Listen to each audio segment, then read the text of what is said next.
Olá, neste encerramento do ano de 2025, queria trazer uma mensagem para todos nós sobre o amor. Afinal, a gente passou aí um bom tempo falando sobre a expressão de amor, como ela é importante na nossa vida. A campanha de 40 dias de amor ajudou a gente a refletir sobre esse amor que temos e o amor que Deus tem por nós. E mais ainda, o amor que Deus espera encontrar no coração da gente para que a gente possa viver o melhor das suas promessas, o melhor das suas bênçãos para a nossa vida. E hoje, último domingo de 2025, quero convidar você a pensar o quanto esse amor é importante, o quanto ele faz falta e o que nós podemos esperar dessa prática de amor, uma vez realizada por uma quantidade cada vez maior de pessoas. O tema da mensagem de hoje é Só o amor nos salvará.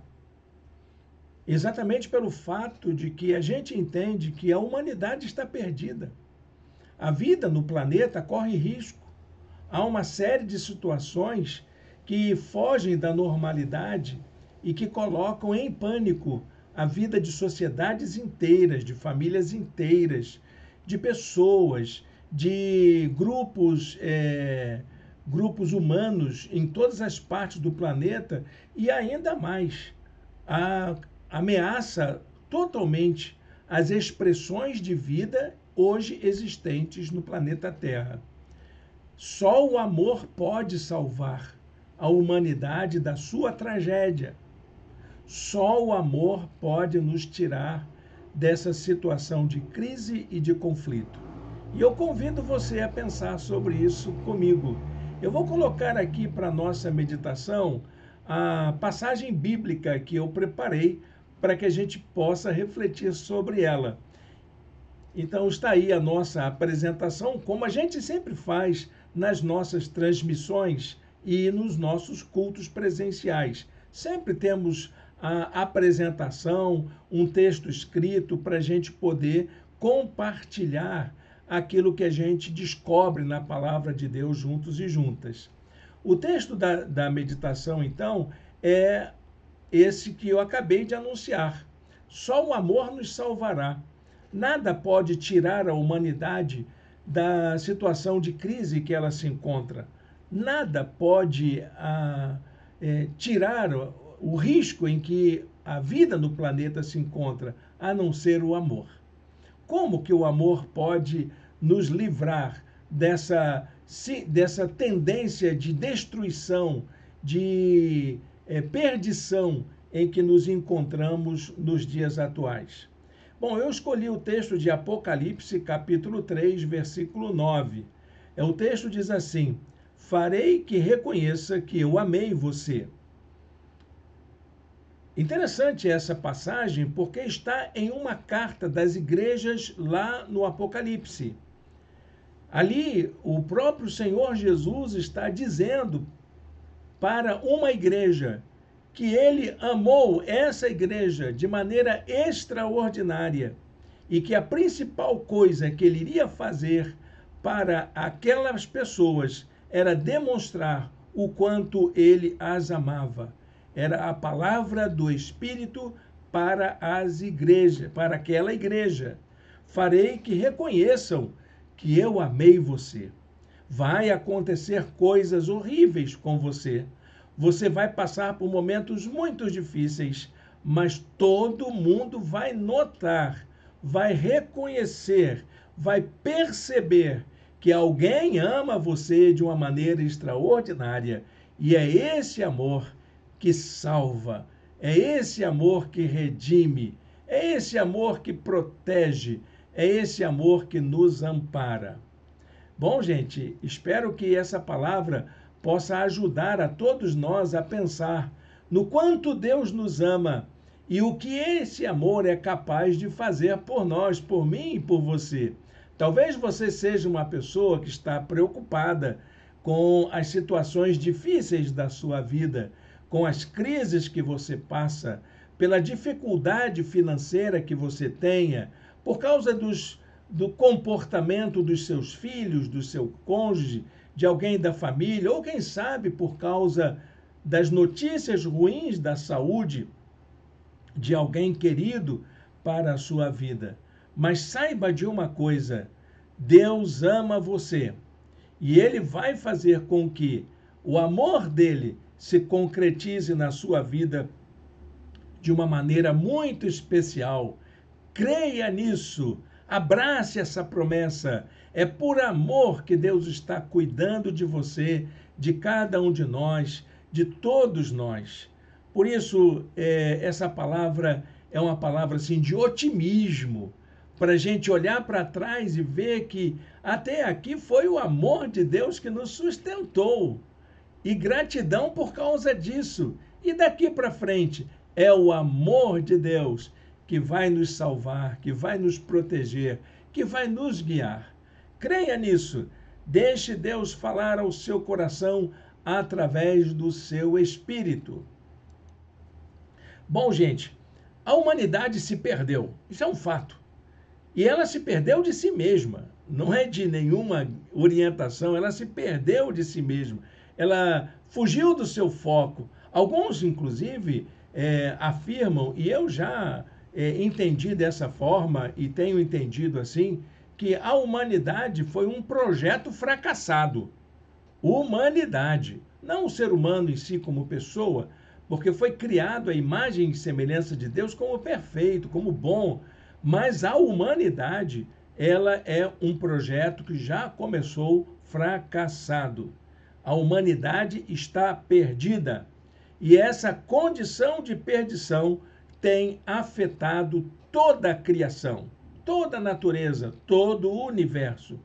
E a mensagem bíblica relativa à salvação para esse estado de perdição consiste em uma comovente história de amor revelada na pessoa de Jesus de Nazaré. O projeto divino de redenção da criação é, de fato, um gesto grandioso do amor de Deus. Reconhecer o quanto Deus nos ama é o começo de uma grande revolução na maneira como lidamos com a nossa própria condição humana e as nossas formas de existência concreta no mundo. O salmista ele chega a se perguntar: por que Deus ama a gente? Por que Deus se importa tanto com gente como a gente? Como o salmista indaga sobre quem somos nós para que Deus nos ame tanto. Diz lá no Salmo 8, verso 4, que é o homem para que com ele te importes. Mas olha, gente, o amor é o ingrediente que mais tem feito falta no mundo de hoje. As pessoas estão sofrendo por carência de amor e também pelo fato de não saberem amar como convém. O amor foi deturpado, o amor foi trocado por sentimentos vazios, emoções momentâneas e até pelo gozo extremo. Vivemos os tempos proféticos do esfriamento do amor. Jesus alertou para esse fato e relacionou o esfriamento do amor aos finais dos tempos. Lá no seu sermão escatológico de Mateus capítulo 24, nos versos 12 e 13, Jesus diz assim: devido ao aumento da maldade, o amor de muitos esfriará, mas aquele que perseverar até o fim será salvo. É o amor que vai nos salvar. E se esse amor se esfriou em nós, está na hora da gente aquecer esse amor na nossa vida. Há muitos sinais na nossa vida, na sociedade, no mundo em que vivemos, que atestam que esse amor está em baixa no mundo. Você vai encontrar, por exemplo, o aumento da violência, o aumento do feminicídio nesses dias atuais em pleno Brasil, do preconceito racial, do ódio de classe social, da homofobia, da xenofobia e até das ameaças globais contra nações. A sensação que esse crescimento da maldade, como disse Jesus, provoca em nós é de que a profecia de Jesus em seu sermão escatológico se cumpre literalmente nos nossos dias atuais. Jesus anunciou: nação se levantará contra nação e reino contra reino. Haverá fomes e terremotos em vários lugares. Mateus capítulo 24, verso 7. O que fazer diante de uma tragédia anunciada como essa que estamos vendo em vários lugares do planeta? Guerras intermináveis, ameaças de guerra, com países que nunca estiveram envolvidos em grandes conflitos. O que fazer diante de uma ameaça como essa? A grande mensagem que o mundo precisa ouvir nesse tempo é que só o amor pode salvar a humanidade de seu fim iminente. A humanidade corre o risco de sua extinção e só o amor pode salvá-la. O amor ao planeta pode resgatar a natureza de sua devastação. O amor à humanidade pode encontrar caminhos para a superação das formas de injustiça, de violência, de desigualdade que existe no mundo. O amor a si mesmo pode nos transformar em seres humanos melhores. O amor ao próximo pode restaurar a dignidade humana. O amor à criação pode reverter o processo de degradação do meio ambiente que estamos vendo avançar no mundo de hoje. São formas transformadoras do amor que podem atuar como respostas humanas, respostas da gente a alguém que tanto nos ama. O amor tem um poder renovador. Ele transforma nossas dores em alegria, o nosso pranto em dança, a nossa luta em fé, a nossa perda em esperança. Somos constantemente interpelados pelo Espírito do Senhor para sermos cooperadores de Deus na obra da redenção feita por amor. A pergunta que eu quero fazer nesta hora é: o que o amor é capaz de nos levar a fazer? O que podemos ser capazes de fazer por amor? O que eu e você podemos realizar por amor? Eu tenho 3 respostas para essa pergunta. A primeira é que nós, por amor, podemos cuidar daqueles a quem o Senhor está à procura, a quem o Senhor quer acolher, a quem o Senhor quer salvar. É interessante que Jesus, depois da ressurreição, ele reúne os seus discípulos para conversar sobre ministério. E há uma conversa interessante entre Jesus e Pedro. Jesus chama Pedro em particular e pergunta a Pedro: Pedro, você me ama? E Pedro responde: sim, Senhor, eu te amo. Quem não ama a Deus aqui? E se eu perguntasse a você: você ama ao Senhor? Tenho certeza de que todos nós que somos cristãos, servos de Jesus, diríamos que amamos ao Senhor. O problema é que a narrativa desse texto faz aquele jogo de palavras com as palavras gregas sobre o amor. A língua portuguesa não comporta essa distinção, mas Jesus, quando pergunta a Pedro, pergunta usando o verbo agapau. Pedro, Você me ama com amor sincero, esse amor altruísta, esse amor de renúncia, de entrega. E Pedro, quando responde, diz: eu te amo, mas usa o verbo filéu, que quer dizer amizade, admiração, como quem diz: olha, Jesus, eu sou o teu amigo, eu te admiro pra caramba, você é gente boa, pode contar comigo para o que der e vier. Ah, é? Diz Jesus. Não está assim nos melhores textos, claro.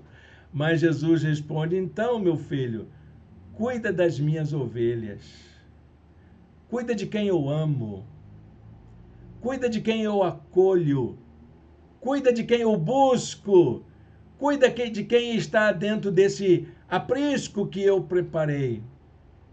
E Jesus pergunta 3 vezes, usando o verbo agapau.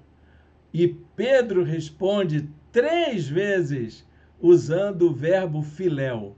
Essa é a nossa resposta de amor que a gente dá para Deus. Quando o Senhor pergunta: olha, Irene, você me ama de verdade? Eu digo: ah, Senhor, eu sou teu amigo, estou junto contigo e não abro. Eu sou capaz de dizer isso. A resposta de amor é uma resposta vazia que a gente dá para Deus. O que o Senhor espera é uma resposta consistente, não um amor sentimental, o amor incondicional que aprendemos com a pessoa de Jesus.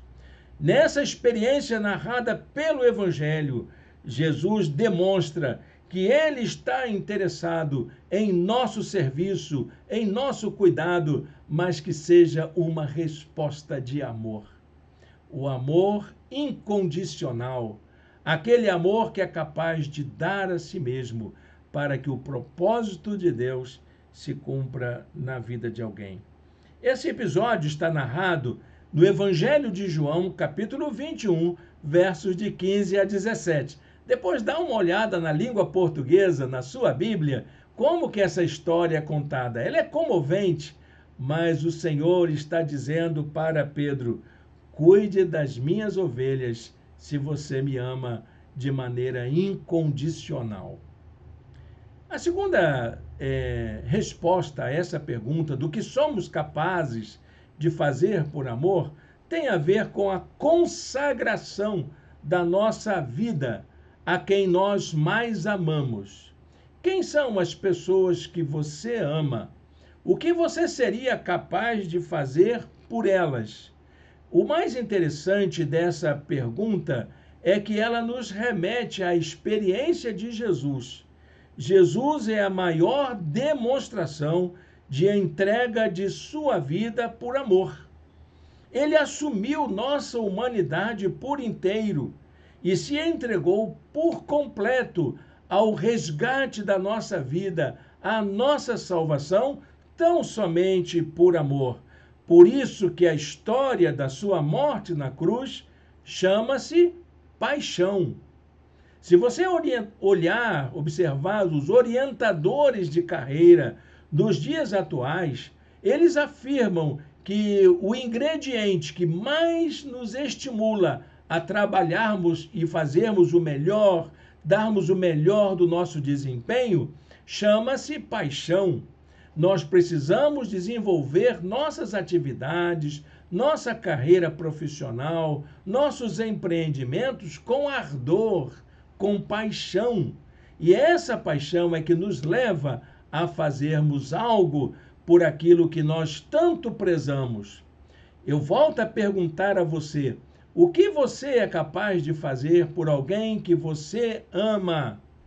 Jesus, ele disse uma vez assim: ninguém tem maior amor do que aquele que dá a sua vida pelos seus amigos.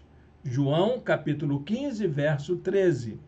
O que Jesus foi capaz de fazer por quem ele tanto amava? Ele deu a sua própria vida. Ele abriu mão de si mesmo. Ele consagrou a sua vida inteira a um projeto redentor. E o Senhor espera que a gente seja participante dele. O que você é capaz de fazer por amor? Olha, Jesus deu a sua própria vida e ele espera que você também possa abrir mão de si. Como disse lá na palavra dele, negue-se a si mesmo, tome cada dia sua cruz e siga-me. Mas a terceira resposta a essa questão sobre o que somos capazes de fazer por amor tem a ver com a nossa vida cotidiana, a nossa vida diária. Então, o que somos capazes de fazer por amor? Somos capazes de viver de acordo com os propósitos divinos. Porque se esse que te ama tanto cuida de você, ele também deseja que você faça coisas boas. Por isso que ele deixou princípios, mandamentos, preceitos, para que a gente possa observar. Eles não são penosos.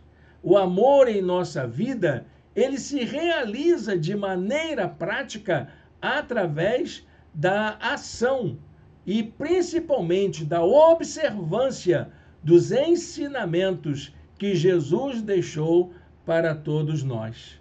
Nós precisamos transformar em ação concreta o amor em nossa vida cotidiana. Jesus lembrou que se guardarmos os seus mandamentos, demonstramos o nosso amor a ele e ainda somos reconhecidos como seus discípulos. 1 João capítulo 5, verso 3, a palavra de Deus nos diz: porque nisto consiste o amor a Deus, obedecer aos seus mandamentos, e os seus mandamentos não são pesados. Ah, meu querido, minha querida, a melhor coisa que você pode fazer por amar a Deus é cumprir os seus ensinos, viver de acordo com os seus propósitos, conhecer a sua palavra para poder aplicá-la de forma concreta em sua vida diária.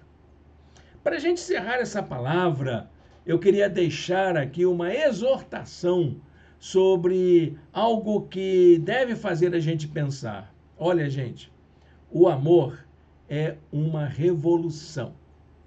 É a maior revolução que todos nós podemos desencadear no mundo. Você não faz ideia do que a sua capacidade de amar é possível realizar em torno de você.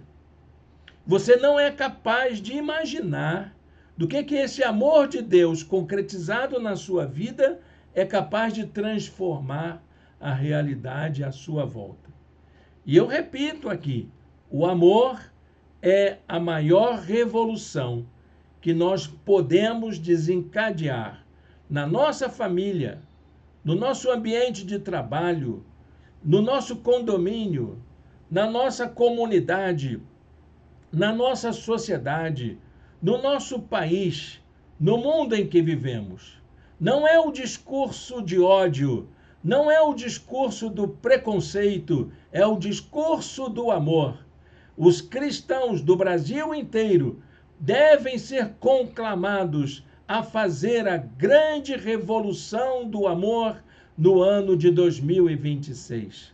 Nós precisamos ter a coragem de abandonar nossos preconceitos, nossos ódios e substituirmos por ações de amor no mundo em que nós vivemos.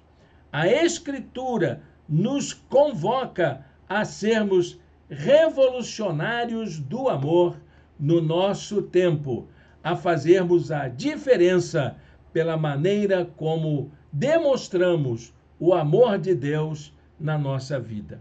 Eu queria encerrar com uma palavra de exortação do apóstolo Paulo. 1 Coríntios 16, verso 14, ele diz: façam tudo com amor. Olha que versículo curto, mas poderoso. Façam tudo com amor. Amém? Deus abençoe sua palavra aos nossos corações. Eu convido você a fazer uma entrega pessoal de sua vida a Jesus, a deixar Jesus dominar a sua vida, a entrar no seu coração. Convide a Ele para ser o seu Senhor. No ano de 2026, que você seja um agente revolucionário do amor. Que você possa vestir a camisa com a marca do amor.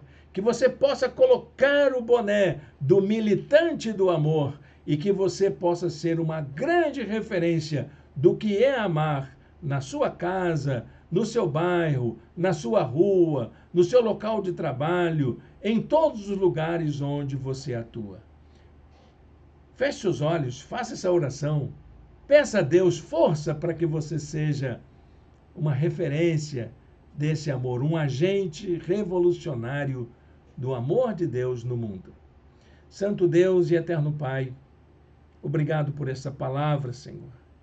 Obrigado pelo ano de 2025, porque até aqui o Senhor nos sustentou e nos ajudou. E agora, ó Deus, em que nós nos reunimos como povo de Deus através dessa transmissão, que o Senhor possa mobilizar todos os meios para dar força e coragem para fazer de cada um de nós um agente revolucionário do teu amor. Nós te pedimos assim, em nome de Jesus. Amém. Amém, meu irmão, minha irmã. Que bom a gente poder encerrar este ano de 2025 com uma palavra encorajadora para que em 2026 a gente possa fazer a diferença em meio a tanto ódio, tantas coisas ruins que acontecem nessa sociedade nossa, principalmente nas redes sociais, disseminação de ódio. Eu fico muito triste quando vejo crentes disseminando ódio e preconceito. Fico triste demais, principalmente com aqueles que têm posição de liderança, pastores, irmãos na fé, pastoras, missionárias, bispos e bispas, que colocam palavras de ódio, palavras de desarmonia, palavras de suspeita, palavras de desencorajamento, palavras de ofensa nas redes sociais. Não é nosso papel. Nós não temos essa tarefa. Nós temos o compromisso de sermos agentes do amor.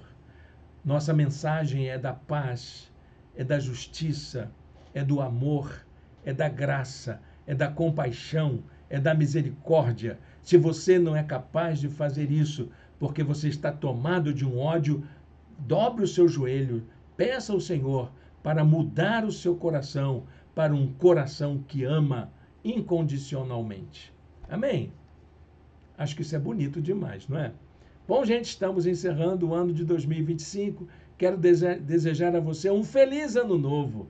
Que a noite do dia 31 de dezembro traga para você novas esperanças, novos planos, novos desafios. E que 2026 seja um abençoado ano para você, sua família, seus negócios, seus projetos, e que tudo se concretize para a honra e glória do nosso Deus. Feliz Ano Novo e até o próximo ano.